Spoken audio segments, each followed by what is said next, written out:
Simla Subramanian attend depuis 2 ans de faire son deuil. Chaque jour, cette femme au foyer vient religieusement honorer la mémoire de son époux, un militant d'un parti politique au pouvoir, décédé alors qu'il s'apprêtait à dénoncer des pratiques de corruption et de fraudes électorales. Il était très en colère. Il m'a dit: je n'en peux plus de leur comportement, ils se sont servis de moi. Je vais les dénoncer à la commission anticorruption.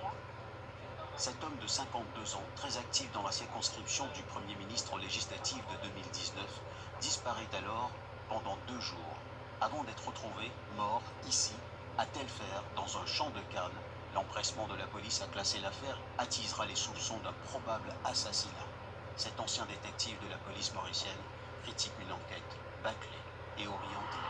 Les règles de base n'ont pas été suivies. Un policier a même dit à la femme de la victime que c'était un cas de suicide, quand l'autopsie n'avait pas encore été pratiquée, la police scientifique n'avait pas encore fait des prélèvements. Une jeune magistrate de cette cour de justice sera saisie de l'affaire.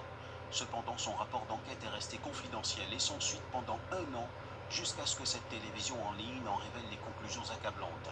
Jamais la justice mauricienne n'a été aussi sévère envers la police, qualifiée d'incompétente, lamentable, voire odieuse. Pour la justice, la mort du chef agent électoral est fortement suspecte.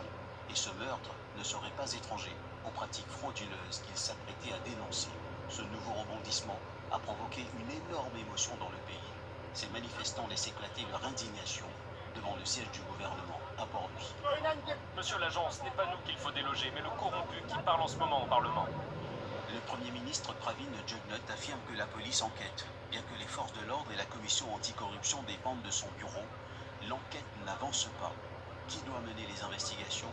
Faut-il que les services du Premier ministre soient dessaisis de cette affaire pour éviter tout soupçon? Ce sont des questions que l'on se pose à Maurice.